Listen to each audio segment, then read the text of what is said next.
going on, everyone? So JJ Redick spoke on his offensive schemes and kind of the type of offense in which he wants to run this season for the Lakers.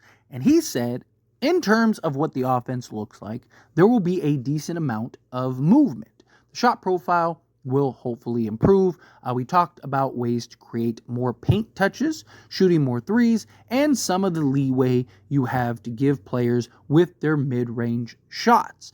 From a possession standpoint, one of the margins that this team created last year had been free throws. Outside of that, there hasn't been margin creation. We have to emphasize offensive rebounding, corner crashes. I'm not comparing that to any previous coach or system, but those are some of the things that will look like a team that I coach. So, again, JJ Redick announced the starting five of D'Lo, Reeves, LeBron, Rui Hachimura, and Anthony Davis. Talking and diving into the offensive schemes, kind of like what he wants to do out on the basketball court. He's also said in previous interviews and stuff that he really wants to run more sets, really wants to have a more structured offense rather than just kind of playing street ball at times or heavy LeBron dominant. He's talked heavily about LeBron playing off ball. They want to run, or JJ Redick wants to run, a free-flowing motion offense where you constantly have guys, different locations, different areas. He even talked in the press conference yesterday about how he doesn't want guys just standing around. He doesn't want guys just standing in the corner. Because when you do stuff like that, you bail out the defense. If Rui's just tucked away into the corner all game, I don't need to worry about him. I know he's not going anywhere. So I can kind of sag off Rui. I can be a help defender. I can do things because I don't have to chase around Rui Hachimura. And your offense becomes so much more predictable. Something that I talked about heavily last year was that every time the Lakers got over 30 assists, they won.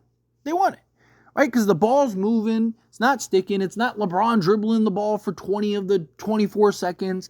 It was the Lakers getting good quality offensive production, good quality shot selection. That's what JJ really wants to harp on and emphasize, right? He talks about how he wants to have a diverse offense where, yes, you're getting better quality looks and more volume at three. You're playing a bit of an inside-out game. Obviously, Lakers have LeBron James and Anthony Davis, and they have the most success in the inside, dominating the paint, dominating the interior, creating these margins, getting to the foul line, defending without fouling. All of these things are good quality kind of margins. And if you can kind of generate easier offense, create that separation, kind of make things easier for these guys, you could also help on the defensive side of things because now you don't have as much tired legs. You don't have guys working as hard to generate offense.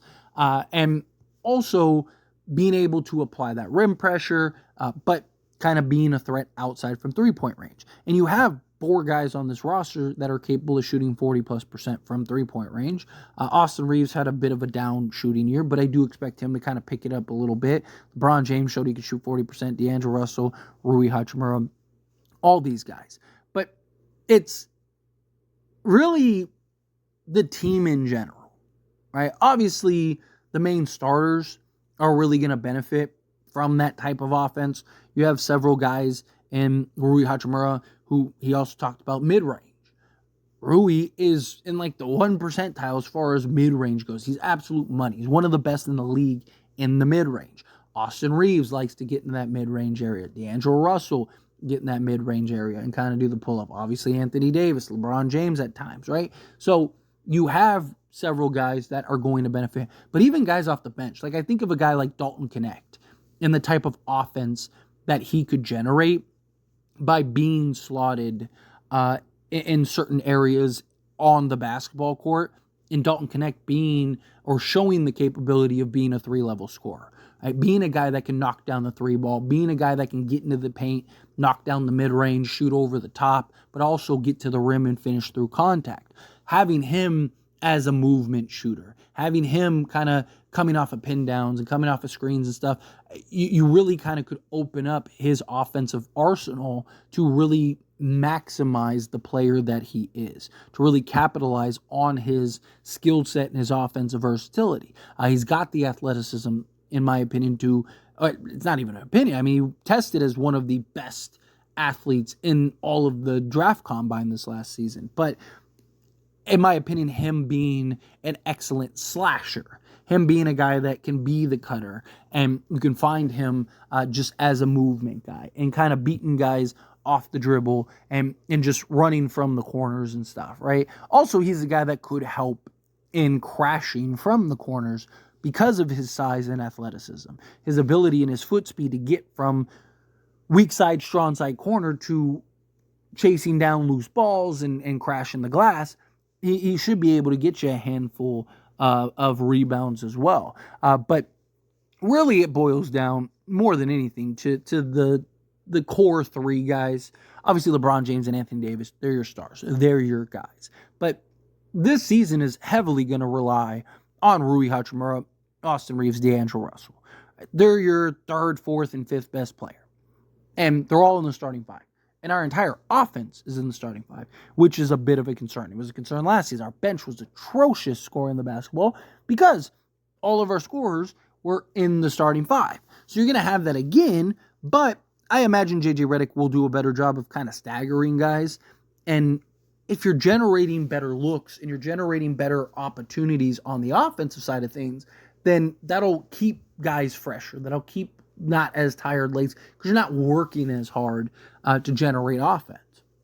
Right? Austin Reeves, him being able to close out or to attack the closeout man. Same thing with Rui Hachimura. Even JJ Redick in his presser talked about Rui and how he's best on the block on mismatches, how he's best in the mid-range pulling up, how he's best closing out the attacker, the defensive attacker on the closeout. Right? Like, I was pumped when I heard that, particularly about Rui, because that was something I was screaming about all season long. So to hear our new coach, I just wanted to give him a big old hug and just be like, thank you. Right? You have no idea how much drama I dealt with last year, just watching Darvin Ham constantly underutilize Rui Hachimura and just not understand the player he is. And it's like, if I'm just some random dude on YouTube that can clearly see the issues at hand, why can't the NBA head coach that's being paid millions see it and understand it? Again, I'm just a guy. But to me, it was blatantly obvious what the issue was, and yet it wasn't corrected. But I digress. Point is that these three guys, and Rui, D'Lo, and Austin Reeves, are three guys that can be legit three-level scorers. I do have some concerns about these three as far as cutters go and being the roll man at times. But I do think with enough movement and actions and just coming off of various screens, pin downs and all that stuff, I do think you'll be able to kind of create enough distractions to where these guys will be able to kind of leak out or leak towards the basket in order to give off, a dump pass or just kind of give the bounce pass to the cutter. I just worry about their foot speed, really. Right? They don't have this super quickness. But I do think that if you create enough chaos on the offensive side of things, then you're just going to naturally create those margins, as JJ Redick put it. And that's what you want. You really want to capitalize and maximize on the advantages that you have out on the basketball court. You have three guys that can knock down the mid-range. And the type of offense in which JJ wants to run, there's going to be a lot of times that mid-range is wide open. And that's where these three, I think, are really going to be able to thrive. Kind of give the pump fake, take that step in, and then knock down the midi. But these three, period, just kind of being able to create, obviously not Rui, he can create for himself, but not really so much for others. But Austin Reeves being able to kind of be the swing man, find the occasional cutter. Obviously, D'Angelo Russell is a good playmaker. LeBron, Anthony Davis can even make some plays. You got Gabe Vincent, who can kind of be the swing man. You got a lot of talent on this roster to really kind of maximize what you need to maximize for that type of offense. D'Angelo Russell as a movement shooter, as a catch-shoot three-point shooter, as a guy that can shoot off the dribble, is going to go a long way. Austin Reeves has even shown that ability at times, not so much last year, but I do have faith that he'll kind of turn it around a little bit. And I JJ Redick wants to implement this offense, and if everyone buys in, Lakers are going to have a lot of success. Lakers are going to be, bare minimum, a top 5 offense in the league next year, just through this offense. You look at, if you want kind of examples of what to kind of expect, look at teams like the Warriors, how they kind of generate their offense. Sacramento to a lesser degree, but more so like Spurs, especially in their heyday, not so much right now because they just don't really have the personnel, but like go look at, boring Spurs days, where everyone's like, oh, Spurs are so boring, that type of offense, as well as Golden State right now, having all these screens and pin downs and, pickers, and you have 3 screens that you have to fight through just to get to your defense guy, and there's just all these little smoke screens and just chaos going on, but really it's organized and structured to get and generate quality offense as well as quality shots. But anyway, as always, this is a discussion. Pass a question on you. Let me know your thoughts and opinions down in the comments below. What do you think? How do you feel with your thoughts? Are you excited for this season? Are you excited for the offense? Do you think that JJ Redick's really going to be able to get the most out of the Lakers and their offense this season? Do you have any concerns? How do you feel? Whatever your thoughts are, I'd love to hear it. So let me know down in the comments below. That being said, if you haven't liked this video, hit that like button. Helps me a lot. So we enjoy these types of videos, and I truly appreciate it. Not subscribe channel, hit that subscribe button. Turn on the bell notifications. Appreciate y'all. See you in the next one. Thank you.